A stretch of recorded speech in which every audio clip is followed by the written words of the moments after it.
उनके एडीसी को सौंपा गया। मांग की गई कि इस पूरे मामले की जो जांच है वो हाई कोर्ट उच्चतम न्यायालय की देखरेख में होनी चाहिए। अभी हमने निर्णय लिया है, क्योंकि बरसात का मौसम है, हर साल की भांति कांग्रेस पार्टी वृक्षारोपण कार्यक्रम पूरे प्रदेश में ब्लॉक स्तर पे आयोजित कर रही है। क्योंकि कांग्रेस पार्टी एक राजनीतिक दल है, हमारा काम केवल विपक्षी दल होने के नाते धरने प्रदर्शन करना नहीं है, वो भी ज़रूरी काम है, सरकार को घेरना है। उसके अलावा हमारे जो सामाजिक दायित्व हैं उनको भी हम जो है समय समय पे निभाने का पूरा प्रयास करते हैं। इस बार का जो हमारा ये कार्यक्रम है ये श्री वीरभद्र सिंह जी को समर्पित है। हमने एक हफ्ते का जो हमारा ये कार्यक्रम चलने वाला है इसका नाम वीरभद्र सिंह वृक्षारोपण सप्ताह रखा है। पूरे प्रदेश में सभी ब्लॉक्स में जो है वृक्षारोपण का जो कार्यक्रम है वो किया जाएगा।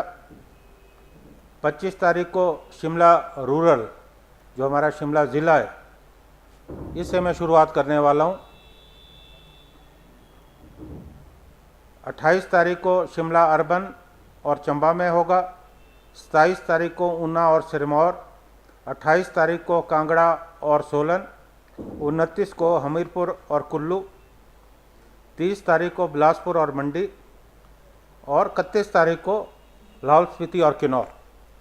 और मेरी ये कोशिश रहेगी कि मैं भी कई स्थानों पे जो है जा सकूं, और मेरा ये प्रयास रहेगा कि जितना ज़्यादा हो सके मैं इन कार्यक्रमों में अपनी उपस्थिति जो है दर्ज करने का प्रयास करूं।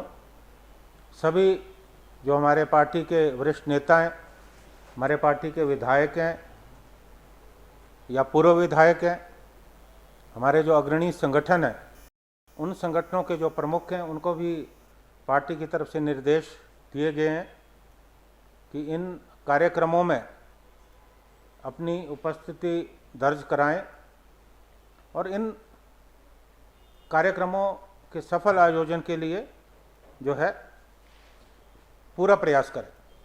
आजकल मुख्यमंत्री जी बहुत ज़्यादा सक्रिय हैं, पूरी सरकार सक्रिय है। अगर लोगों की भलाई होती है, राज्य आगे बढ़ता है तो ठीक बात है, लेकिन मुख्यमंत्री की जो सक्रियता है, उनके जो कुछ मंत्री हैं उनकी जो सक्रियता है वो केवल उपचुनावों को लेकर है। क्योंकि जिस तरह से मंडी संसदीय क्षेत्र में उपचुनाव होने वाला है, 3 और उपचुनाव होने वाले हैं, तो पूरी सरकार का जो ध्यान है वो इन उपचुनावों पे केंद्रित है। जगह जगह पे जाके घोषणाएं हो रही हैं, एसडीएम ऑफिस खोले जा रहे हैं, नई तहसीलें खोले जा रही हैं और बजट का कोई प्रावधान नहीं। और ये बात हम भी आसानी से समझते हैं, जो वोटर है, मतदाता, वो भी समझते हैं कि ये चुनाव के वक्त लिया गया फैसला है। क्योंकि अब तो 4 साल हो गए, चुनाव के लिए 1 साल बचा है, और इन 4 सालों में मुख्यमंत्री जी ने घोषणा क्यों नहीं की, हम उनसे ये सवाल पूछना चाहते हैं। अचानक आपको ख्याल आ गया कि जहां पे चुनाव होने हैं वहां उपमंडल अधिकारी को नियुक्त करने की जरूरत है, नई तहसील बनाने की जरूरत है। इन 4 वर्षों में आपको ख्याल क्यों नहीं आया?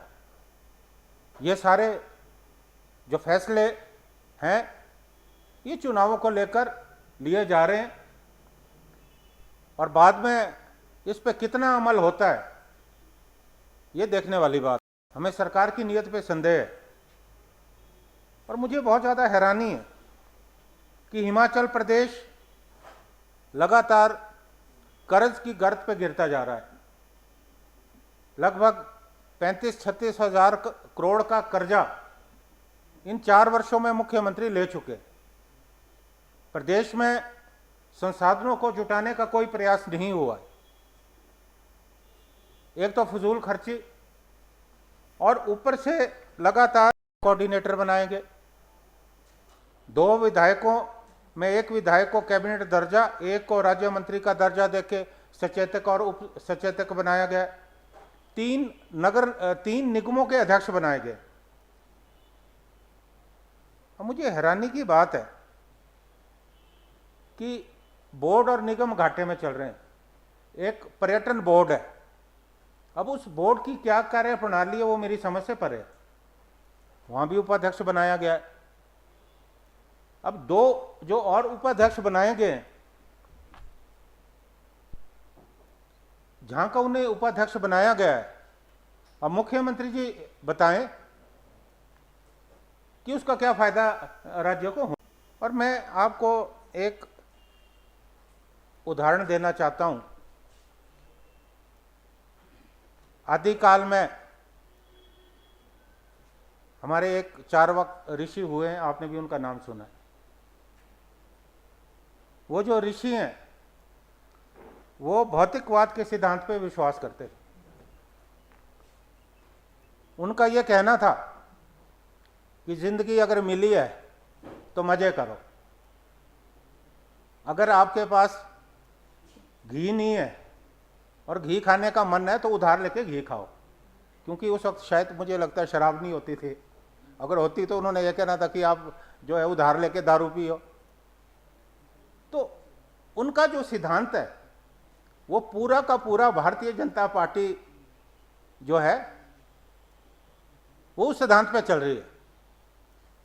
मैं तो ये कहूंगा कि ये जो भाजपा के लोग हैं ये चार्वाक ऋषि की संतानें हैं या उनके अनुयायी हैं। और हमारे जो मुख्यमंत्री जी हैं वो भी बिल्कुल नक्शे कदम पे चल रहे हैं। अभी जो है एक हेलीकॉप्टर है, दूसरे हेलीकॉप्टर की बात हुई, और जब कांग्रेस पार्टी ने शोर मचाया तो शायद मुझे लगता है कि अभी शायद स्थगित किया है। और अब जो ये नियुक्तियां हो रही हैं, इन नियुक्तियों का कोई मायने नहीं रह जाता। आपने हिमाचल प्रदेश में कोरोना के समय में कितने लोगों की मदद की, आप बताएं। तो मुझे ये लगता है कि ये बिल्कुल संवेदनहीन सरकार है। अभी बहुत से ऐसे किस्से हैं, तो समय लगेगा। जो अफसरशाही है वो बेकाबू है। जो अच्छे अफसर हैं उनको काम करने नहीं दिया जा रहा। जो इनके मंत्री हैं वो अफसरों से लड़ते हैं, जो ईमानदार अफसर हैं उन्हें डांटते हैं, उन्हें हतोत्साहित करने का प्रयास करते हैं। तो ये सब कुछ सरकार में जो है चल रहा है। आलीशान गाड़ियां खरीदी जा रही है और उन आलीशान गाड़ियों का इस्तेमाल अफसर कम, जो इनकी काबीना में मंत्री बैठे हैं वो कर रहे हैं। अब मैं आज नाम तो नहीं लेना चाहूँगा, लेकिन आप लोग सभी जानते हैं कि कौन लोग हैं। तो ये स्थिति जो है बहुत चिंताजनक है। आपने संसाधनों को जुटाने का प्रयास नहीं किया और ऊपर से नए नए चेयरमैन, वाइस चेयरमैन नियुक्त कर रहे हो। अभी मेरी सूचना है कि ये शुरुआत है, अभी तो और भी होने वाले हैं। चाहिए तो ये था कि आप देखते कि कौन से जो निगम है वो घाटे में चल रहे हैं, किन का फायदा हो रहा है। जो घाटे में चल रहे हैं आप बंद करो, लेकिन इन्हें राजनीतिक आधार पे अपने लोगों को जो है फायदा देना है।